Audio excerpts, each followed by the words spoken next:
Australia's top end is a remarkable place. We're about to discover its rugged diversity and beauty as we go walkabout from here on the Indian Ocean at Broome, right around the coast of the Kimberley, inland and up to Darwin, then across to Kakadu with a very final special experience with the Jawoyn people. Hello, I'm Grainger. Welcome to TravelOz. First part of our walkabout across the top end will be the Kimberley. Pearls, diamonds, waterfalls and cattle musters. The two Tims take us to Australia's biggest rodeo.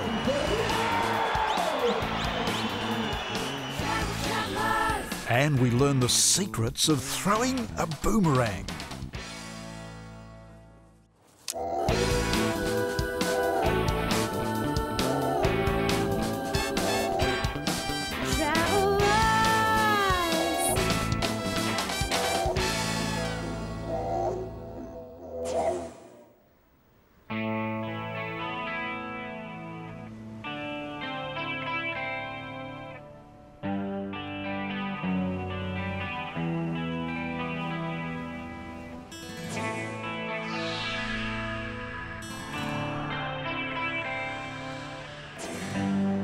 Think Broome, think pearls.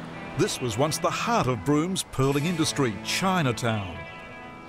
Today it's lined with showrooms displaying collections of fine pearls. But 1 century ago, pearl sheds, opium dens and gambling houses stood here. Peaceful now, but in those days it was indeed a lively, chaotic and lawless frontier town. All tranquil too, an hour's drive north on the tidal waters of Willie Creek. These waters are rich in the nutrients that will feed the oysters cultivated by the Willie Creek Pearl Farm. Tethered to lines out here are racks of oysters, with Andrew Graffin checking the oyster shells today. Okay, that's a good looking rack. So you've got the 2, 4, 5, you've got the 10 oysters there. It's our 10 oyster panel. The ones up the top here have already been cleaned. You can see where the barnacles have been chipped off, and these ones, unfortunately, a little bit dirty. We've got to chip the barnacles off. How long have they been in the water? These ones were seeded last September. All right, how big are the oysters inside here now? The oysters will fill the whole shell. They keep laying down the shell, so the pearls in here, about halfway through their life, they'll be ready for harvest next year.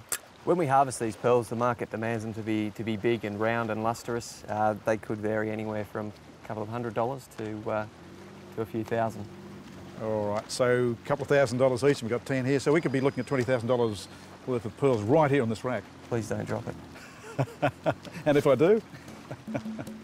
I'll have to try and keep you away from the crocodiles when we go diving for it. On shore at Willie Creek, there's an old shed that's used to stimulate the oysters into producing pearls.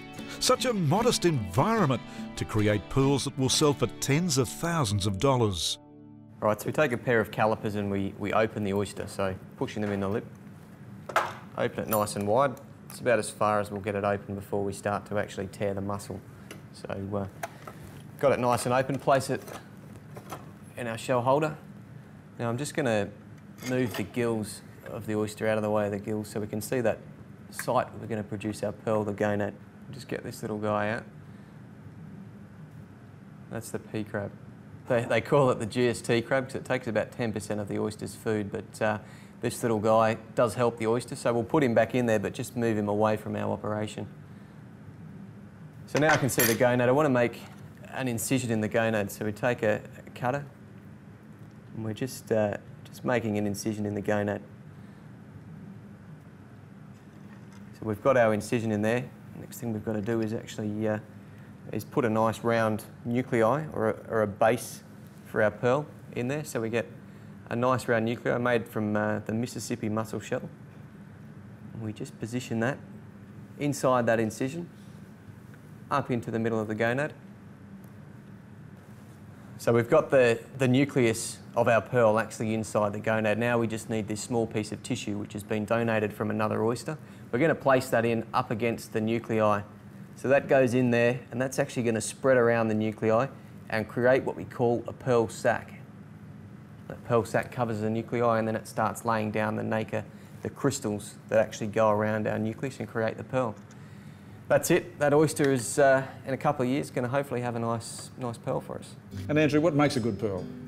There's 5 factors that we look at. We look at, well, the first one, the lustre, so the orient or the shine that actually comes back out of the pearl. We look at the shape. This one, as you roll it through your fingers, is nice and round. It's a round pearl, so that's going to bring the price up. We also look at the size, so obviously the bigger the pearl, the more expensive it's going to be. And then the last factor that we look at is colour. Our oyster can produce anything from a deep gold colour through to a silver white, and a beautiful silver white pearl like this one. This one you're looking at $4,500. So nice and round, good lustre, good complexion. That's what we're aiming to achieve. Right next to Andrew's shed, there's a brightly lit showroom showcasing the best pearls. There's some real stunners here, as Tony Bourne is discovering. Now, Tony runs a bed and breakfast in Broome, and husband Richard clearly thinks she deserves to be adorned with Broome's premium product. We came to Broome 15 years ago and drove into town, and straight away we knew we'd found something special. Oh, look, Broome's a great place to live. It has a great feel to it. There's a great positive vibe here. There's a lot of opportunity. It's a beautiful place. Long lazy days on the beach, fishing and camping and raising our family here. It's just been everything that we were looking for. Initially we had a 5-year plan. Here we are 15 years later and we're still here, so we're obviously loving it. Tony and Richard share Broome's warm tropical weather and golden beaches with another 10,000 residents. And with Broome's history based on pearling, its distinct multicultural past is these days celebrated in an annual festival, Shinju Matsuri. That's Japanese for Festival of the Pearl. It incorporates cultural traditions from the Japanese, Chinese, Malays and Filipinos.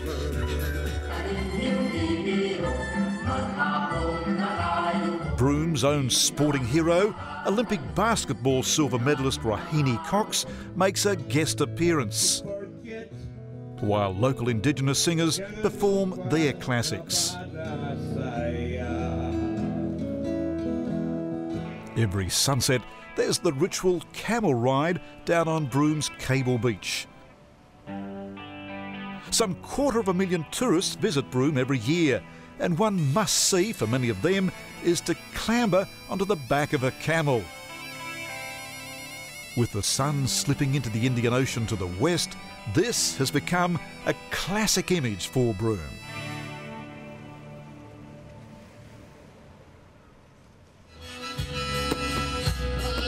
Right now, though, it's time to farewell Broome with a bang.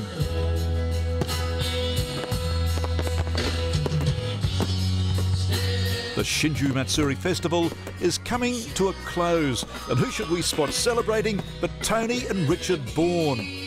Note that she's still wearing that $100,000 necklace. As the fireworks explode into the night air, we say farewell to Broome, gateway to the Kimberley, which we'll begin exploring in our next episode.